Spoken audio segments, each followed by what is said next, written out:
صباح الخير أحبائي وأعزائي، أشكركم. نهار سعيد، نهار جميل. النهاردة سبت لعازر، يوم الذي أقام فيه السيد المسيح لعازر من الأموات بعد 4 أيام بعد أن انتن. أخته قالت للسيد المسيح إنه نتن. وبرغم من كل ذلك أقام السيد المسيح لعازر من الأموات.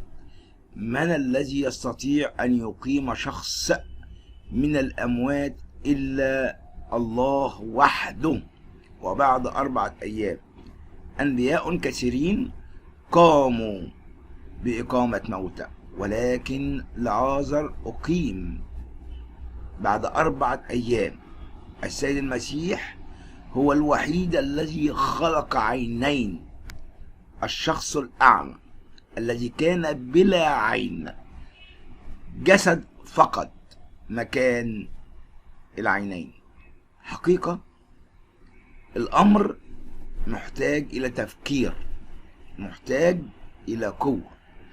لا أحد يستطيع أن يدرك بعقله أن إله يكون إنسان، إنسان يكون إله، يتولد من بطن عذراء ويعيش ويموت ويحيا.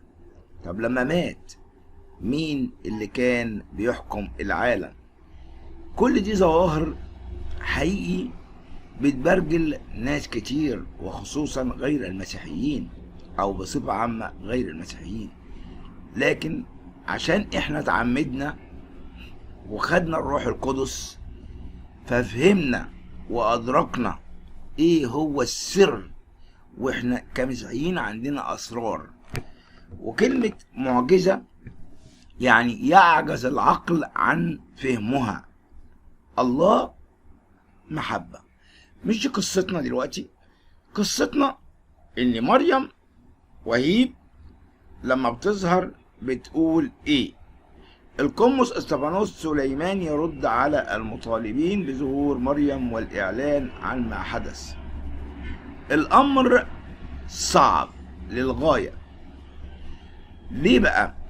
أنا عن نفسي مش موافق القمص استفانوس سليمان على كل كلمة قالها. بيقول القمص استفانوس سليمان يا ريت نوقف الكلام عن مشكلة مريم وهيب. طب إيه السبب؟ هنسمعك. بيقول وجه القمص استفانوس سليمان سكرتير نيافة الحبر الجليل الأنبا غبريال أسقف بني سويف للأقباط الأرثوذكس مناشدة إلى المسيحيين في بني سويف، وهذا في إطار قضية مريم وهيب. بيقول نيابته في تصريحات حصرية خلال مداخلة تليفونية لبرنامج مساء الخير اللي بيقدمه الفنان والإعلامي إيهاب صبحي عبر قناة ميسات، وقال أولا أقدم الشكر لكل من وقف معنا في هذه القضية، وأطالبكم يا أقباط مصر، يا أقباط بني سويف بصفة خاصة بتوقفوا عن الكتابة على مواقع التواصل الاجتماعي عن مريم وهيب. وتابع نداء ورجاء للأقباط. خلاص مشكلة مريم وهيب اتحلت ورجعت. انتوا شغالين نفسكم بيها ليه؟ وعايزين تعرفوا التفاصيل دي ما تخصش حد غير الكنيسة واهلها. ازاي يا ابونا ما تخصش حد؟ مال احنا فين وبناتنا فين؟ ما هو دي بنتنا ودي اختنا، لازم نعرف ايه اللي حصل لها. وعشان الموضوع ده ما يتكررش تاني لازم نعرف التفاصيل، ايه الحدث وايه اللي حصل. ورد بيقول على اللي بيقولوا الكنيسة فين ان بصلوات سيدنا الاسقف غبريال وتوجيهاته الهادية والحكيمة بكل حكمة واتزان وبمنهج يعني بسيط، سيدنا مش لازم اعمل مشكلة. سيدنا بيقول ايه؟ اني مش لازم اعمل مشكلة عشان احل مشكلة، ولازم الحكمة في حل مثل هذه الامور. يعني انت لما تقول لنا يا سيدنا المشكلة ان مريم وهيب دي فعلا، هل ما هو في برلماني بيقول ان كان في مشكلة زوجية او عائلية بين الزوج والزوجة، وفي ناس بتقول انها اتخطبت. طب لو مشكلة عائلية بين الزوج والزوجة هتظهر ليه وهي خايفة مرتعبة مرتعشة في فيديو بنتها عمالة تبكي وتصرخ وهي بتقول الشهادة؟ كلامك مش منطقي. وشدد على ان الاجهزة الامنية قامت بدورها ولم يكن هناك تهاون، لذا حلت مشكلة مريم وهيب. انا لا ادينك يا سيدنا ولا اقلل من شأنك، لكن لابد ان الناس تعرف بيقول ايه. وجدير بالذكر انه قد عادت مريم القبطية المسيحية، مريم وهيب مسيحية بني سويف، الى منزلها بعد ان اختفت منذ 5 ابريل الماضي. واستقبلت الكنيسة السيدة مريم وهيب وطفلتها في فجر الخميس الماضي، واستلمها نيافة الأنبا جبرائيل أسقف بني سويف. على عيننا وعرسنا نشوفها. الأقباط بيطالبوا بوضع إطار قانوني لوقف ظاهرة اختفاء الأقباط، وهذا بعد أن نجحت الأجهزة الأمنية في الوصول إلى مريم بعد نشر مقطع فيديو لها أثار الغضب عبر مواقع التواصل الاجتماعي. وسلموا مريم وهيب للكنيسة ولعائلتها، ولم تعلن الكنيسة أو الأسرة عن أي تفاصيل عن ملابسات الاختفاء، لكن الأقباط طالبوا بسرعة وضع إطار قانوني لوقف ظاهرة اختفاء الأقباط. أنا لازم نعرف بنتنا فين. لحد دلوقتي لو حد يتذكر موضوع رانيا عبد المسيح، إلى حتى الآن بعد رجوعها ما ظهرتش وناس شككت في رجوعها، ولكن ليست هذه قصتنا. كالعادة عبد الله رشدي السافل يستفز مشاعر الأقباط ويدافع عن كشر التحرير.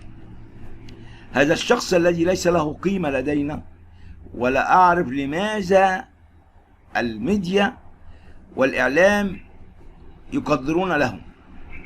لازال عبد الله رشدي المدعي الشيخوخية يواصل استفزاز أقباط مصر، فتارة تكفير جهارا على القنوات التلفزيونية، وتارة أخرى يكفر المسيحيين على صفحته الرسمية سواء تويتر أو صفحته الرسمية على الفيسبوك وغير ذلك من استفزازات. ففي الفترة الأخيرة سماه من المصريين براكب الترند، فإنه يتميز أيضا بركوب الترند في أي حدث سواء ديني أو لا يمت للدين بصلة. فإذا اشتكت بنت من التحرش بها يخرج علينا كالأسد المغوار ليأتي باللوم عليها وعلى شكلها أو لبسها أو طريقتها، ودائما يعطي المبرر للجاني ولا ينصف المجني عليه. أنا بحب كشر التحرير بهذه الكلمات الاستفزازية لجموع مسيحيين مصر. أنهى المدعي عبد الله رشدي، فنحن لن نعطيه لقب شيخا لم يحمل هذا الاسم من وقار وآداب، هو لا يعرف ولا يعلم عنها شيئا. البوست اللي كتبه منذ قليل معطيا مبرر حقير لتعامل موظفي كشر التحرير مع طفلة مسيحية كانت جائعة منعوها من الأكل بحجة أن المغرب لم يؤذن، على الرغم من أن المطعم مفتوحا. وده كان على هذا الأساس. في السطور القليلة القادة نكشف عن ما كتبوا لكم والحكم. أي مطعم له مواعيد لفتح الصالة، ومن المعلوم هذا ما يقول عبد الله رشدي إن التيك أواي لا يتم تداوله داخل المطاعم، ومن الطبيعي أن تحترم سياسات المكان الذي تتواجد فيه، وليس من المقبول أن تفرض فكرتك على سياسات المطعم فقط للتذكير بآداب التعامل في حال ما لو نويت أن تزور أحد المطاعم. أم من المنطق يا تنقذ اللي انت عايزه يا هقلب عليك الدنيا، فمنطق لا يستعمله النبلاء. هذا ما قاله عبد الله رشدي، وهو انت مدرتش ان دي طفلة وجعانة وما ينفعش تاكل في الشارع يا صاحب الجلالة يا صاحب الجهل والعلمان. حقيقة امور كتيرة ولازم الدولة ما تسكتش عن هؤلاء المخرفين. شكرا لكم احبائي واعزائي، ولكم مني كل الحب والتقدير، واشكر كل مشتركين الجدد والمعلقين وتعليقاتكم الايجابية إن كانت أو سلبية. شكرا لكم ولكم مني كل الحب والتقدير، وسلام الرب يكون معكم، آمين.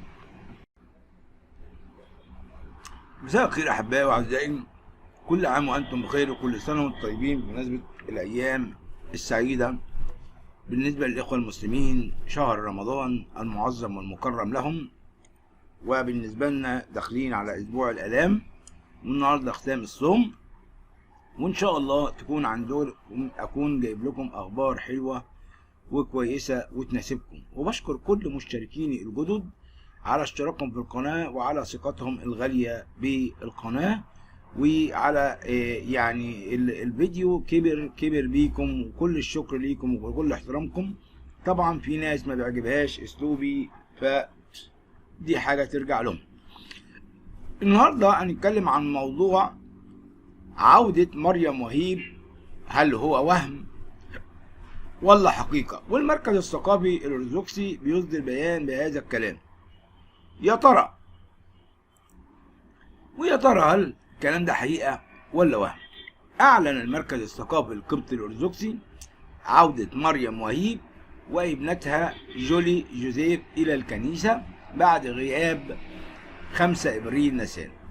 وقال المركز في تدوينه على صفحته على الفيسبوك: نشكر المسيحيين والمسلمين على كل جهودهم لاحتواء وعلاج هذه الأزمة من أجل سلامة وطنهم.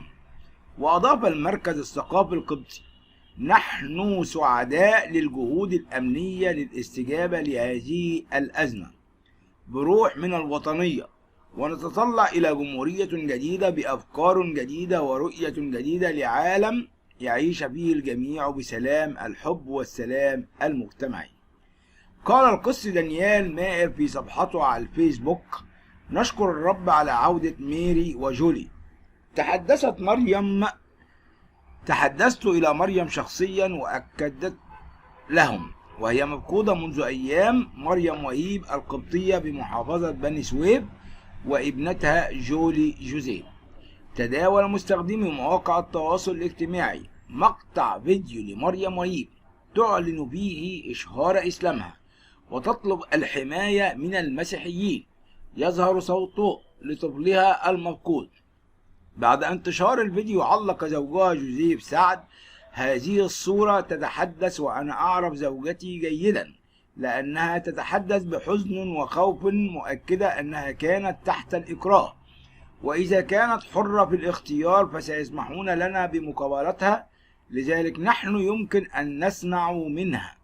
الكشف عن تفاصيل اختفاء مريم وهيب، حيث يوضح المستشار جورج فريد أننا فوجئنا أن مريم وهيب تم اختفائها زي ما قلنا. طيب وليه بقى تم اختفائها وفجأة خرجت بفيديو على الموقع التواصل الاجتماعي تعلن فيها انها اشهرت اسلامها؟ وكان بجانبها في الفيديو صوت صراخ لابنتها التي لم تتعدى العام ونصف، ولكنها تبلغ من العمر 1 وشهرين. واشار فريد اننا فوجئنا انها كانت عابسة الوجه ووجهها مصفر، ووجدنا ان موقع التواصل الاجتماعي بعد ان رأت الفيديو اوضحت اراء الناس على مواقع التواصل الاجتماعي ان مريم وهيب تم اجبارها على اشهار اسلامها. واضاف المستشار جورج اننا ليس لدينا مشكلة ان تشهر مريم وهيب اسلامها أو لا، لأن ذلك لا ينقص من المسيحية شيئا ولا يزيد للإسلام شيئا.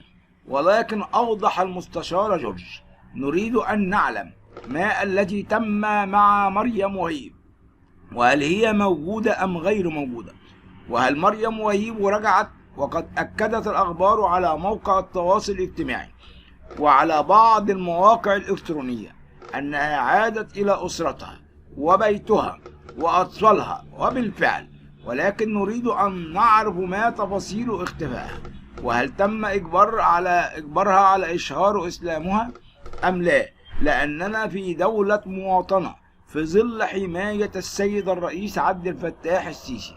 وأوضح المستشار جورج أننا في ظل رئاسة الرئيس عبد الفتاح السيسي لا يصح أن يحدث مثل هذه الأحداث، فلابد أن يكون هناك شفافية فيما حدث، لأننا نعيش في دولة قانون، ولا يصح أن يكون هناك أمور مجهولة أو مبهمة. أبونا أرميا عبده يعلن رسميا عودة مريم وهيب وابنتها إلى الكنيسة. هل ظهرت مريم في فيديو بعد عودتها؟ في مداخلة تليفونية مع أبونا أرميا عبده، وهو مسؤول أسرة الملاك المنقذ بمطرانية السيدة العذراء ببني سويف، حيث يؤكد خبر عودة مريم وهيب لأسرتها وبيتها وزوجها.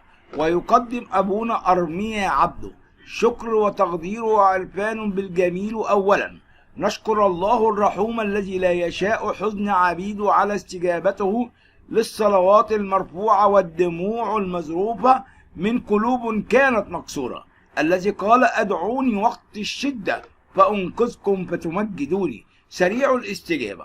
ونظرا للحالة التي عاشتها الكنيسة وشعبها داخل مصر وخارجها، كما توجه بالشكر إلى السيد الرئيس عبد الفتاح السيسي رئيس الجمهورية، الأب الحنون، الأب صاحب القلب الحنون، الذي سمع أصوات شعبه ونظر دموع أولاده، الذي لا يفرق الحقيقة بين أحد منهم. إنه قائد حكيم وقبطان ماهر، صاحب الرؤية الثاقبة، راعي للأسرة المصرية وحارسا ليطرحها أمام الله ويثق في حلولها بهدوء السماء. وأبينا وراعينا الأنبا غبريال أسقف بني سويف وتوابعها، القلب الحكيم الذي قال إن اليد المرفوعة إلى الله لا ترجع فارغة، وكان صمام أمانة لكل تهور، وربان سفينة ماهر. وأخص بأبونا بالشكر السيد المحافظ بني سويف الذي احتوى مشاعر الناس المكلومة في مكتبه، وكل الشكر لقيادات أمن بني سويف الساهرين على أمن وسلامة الوطن والأمن الوطني والمخابرات ورجال الشرطة، وكل الشكر لهؤلاء، وكل الشكر لمجمع كهنة بني سويف لصلواتهم المرفوعة وجهودهم المبذول، وآباء مجمع كهنة بيبا والفشن وسمسطة برعاية ومتابعة سيدنا الحبيب الأنبا اسطفانوس، الذي تابع لحظة بلحظة وأقدم بالشكر لسيادة النائب نادر نسيم والأستاذ وليد سليم البكر أو البكر، الدكتور وأيضا نبيل حلمي والأستاذ مجدي شهدي المحامي على جهودهم المبذول. وأخص بالشكر القنوات الفضائية المسيحية والصحفيين الذين تعبوا في توصيل صوت الشعب، ومنهم الصحفي جرجس قدسي الذي بذل كل مجهوده بجميع كل جهوده خلال الأيام السابقة في البحث ونشر عن اختفاء مريم وهيب. وكل الشكر من كل الطوائف، وكما شكر أيضا إخوتنا المسلمين الذين تعاطفوا وسندوا بمحبتهم ورثوا لأطفالها وزوجها. وأخص بالشكر أبي الحبيب أبونا اسطفانوس سليمان سكرتير سيدنا وأباء كنيسة الأنبا أنطونيوس والأنبا بولا بني عطية على صلواتهم ومساندتهم. حفظ الله مصر وشعبها يدا واحدا برعاية رئيسها المحبوب عبد الفتاح السيسي، وصلواته وآبينا ورعينا قداسة البابا المعظم الأنبا تودروس الثاني وشريكه في الخدمة الرسولية أبينا وأسقفنا الأنبا غبريال. البابا تودروس تكلم بلهجة ولأول مرة شديدة اللهجة يرفض التصرفات التي تحدث للأقباط المسيحيين. إنه وجه رسالة إلى البرلمان ووجه رسالة إلى الداخلية بالوقوف لعدم حدوث فتنة طائفية بين المسيحيين. برلمان مسيحي يكشف التفاصيل الكاملة لخطف مريم وهيب وابنتها، ولعل تكون هذه المقالة حقيقية وليس وهم كما يقال كل مرة. برلمان مسيحي كشف عضو مجلس الشيوخ وكيل اللجنة الدينية بالمجلس نادر ويوسف نسيم حقيقة خطف مريم وهيب، حيث نفى نادر ويوسف كل ما أثير وجرى تداوله عبر شبكة مواقع التواصل الاجتماعي خلال الأيام الماضية من أكاذيب حول اختطاف السيدة مريم وهيب إسحاق وطفلتها جولي، مشيرا أن المشكلة لم تعد كونها مشكلة عائلية قد تم احتوائها بواسطة الأجهزة الأمنية بمنتهى المصداقية والأمانة والاحترافية، مع العلم وأقول أنا أن هذا الكلام غير صحيح، والفيديو التي ظهرت فيها أنها تشهر إسلامها. هل هذه هي خلافات عائلية؟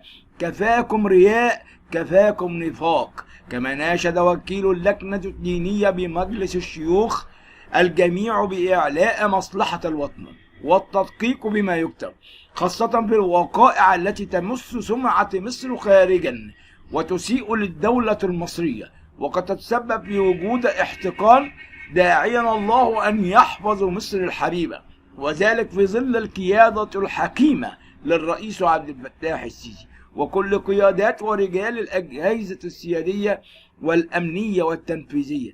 كما تداول نشطاء شبكات التواصل الاجتماعي فيسبوك أنباء بشأن اختفاء مدرسة تدعى مريم وهيب إسحاق وطفلتها جيلي عن منزلها لمدة أسبوع. وقام عضو مجلس الشيوخ بمحافظة بني سويف النائب نادر يوسف نسيم بتوجيه الشكر. خلاص يا عم شكرت ما فيك كفاية، مش المقال كله شكر، وانت كلامك غير مقنع ان ده بسبب خلافات عائلية. انت راجل انا اسف بتدلس يا اخ يا مسيحي يلي بتحاول تدلس. لا الدولة عمرها تطلب منك هذا الكلام لان دولتنا دولة مواطنة، ولكن انا عارف ان معظم المسيحيين بيخافوا على بناتهم وبيخافوا على دنيتهم، فبيضطروا يوطوا الاصوات شوية ويهدوا الدنيا شوية عشان ما تحصلش الكلام ده. وبناء على هذا الكلام تحذير من الأنبا بنيامين مطران المنوفية للفتيات المسيحيات. الأنبا بنيامين يوجه تحذير هام وعاجل لجميع الفتيات المسيحيات بمنع الحديث مع أي شخص دون أن تعرفه معرفة شخصية. حذر مطران المنوفية نيافة الأنبا بنيامين من مواقع التواصل الاجتماعي، وكما قلت من قبل وأكدت على كل الأمهات وقلت لهم بلاش بناتكم يحطوا صورهم على الفيسبوك، بلاش اي حد يكلم حد، مش مجرد ان واحد كاتب انه كاهن او قسيس تهرتليله وبعبطك تريلي وتقولي كل الكلام وتحكي له عن كل مشاكلك. الكلام ده غلط غلط غلط، مؤكدا ان هناك مثلثا ثلاثي الاطراف للتعامل مع التواصل الاجتماعي. واوضح سماحة المطران بنيامين خلال مقابلة حصرية مع موقعنا الجانب الأول من المعرفة: أي فتاة تتحدث مع أي شخص يجب أن تعرفه، ممنوع التحدث مع أي شخص مجهول أو شخص يقول لك أنا قسيس أو أنا راهب أو أنا، ملناش دعوة بهذا الكلام، لأن هناك من ينتحل شخصية كهنة وأسقف، ومما يورط البعض للتحدث معه دون وعي، فأنت بحاجة إلى معرفة إلى من تتحدث. الجانب الثاني: يجب توثيق علاقة بناتنا بالمجتمع ومضمونها، لأن التعرف على أشخاص غير موثوق بهم قد يؤدي إلى الأشرار وإنكار الإيمان وتهديد الأسرة. الجانب الثالث: على الكنيسة أن تنشر الوعي وتوجه المشورة الحكيمة لتثقيف المرأة ودورها وعدم تضليلها. وسائل التواصل الاجتماعي مفيدة وضارة، وخطر دخول صفحات مجهولة وخطر الوقوع في العلاقات على مواقع التواصل الاجتماعي.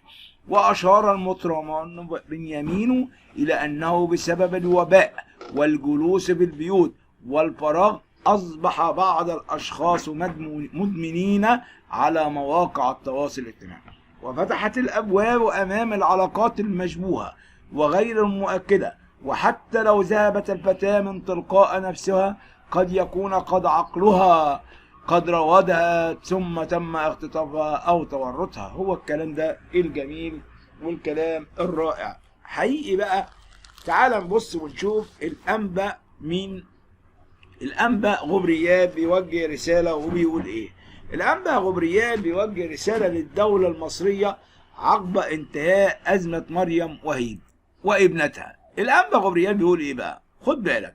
نيافة الحبر الجليل الأنبا غبريال أسقف بني سويف وجه كل الشكر والتقدير لكل أجهزة الدولة والتي تعاونت في إنهاء الأزمة الأخيرة. ماشي، عرفنا. وقد خص أسقف سيادة الرئيس وإضافة إلى وزير الداخلية ومحافظة بني سويف وكل الكلام ده. ماشي. والذين كانوا في أزمة مريم وهيب والتي انتهت فجر اليوم الخميس، وذلك جاء عقب عودتها لمنزلها وحيث قام نيافة الأنبا غبريال باستلامها، والذي جاء من خلال الجهات الأمنية، ومقدما شكر إلى كافة الجهات وإلى السيد الرئيس عبد الفتاح السيسي واللواء وزير الداخلية ومحافظ بني سويف ومدير أمن بني سويف وأجهزة الأمن الوطني والصحفي جرجس قدسي، وذلك بحسب البيان التي تم نشره من المطرانية. حذاري وحذاري، بس ما تقولش إنها خلافات عائلية، عشان عيب قوي إني راجل يقول كلام ملوش أي مصداقية. ولكن أنا كصحفي أطلب شيء ولا بد منه. الشيء ده هو إني لازم نشوف الأخت. لحد دلوقتي ما شفناش. أيام الأخت رانيا عبد المسيح ظهرت بعد ما قالوا إنها رجعت.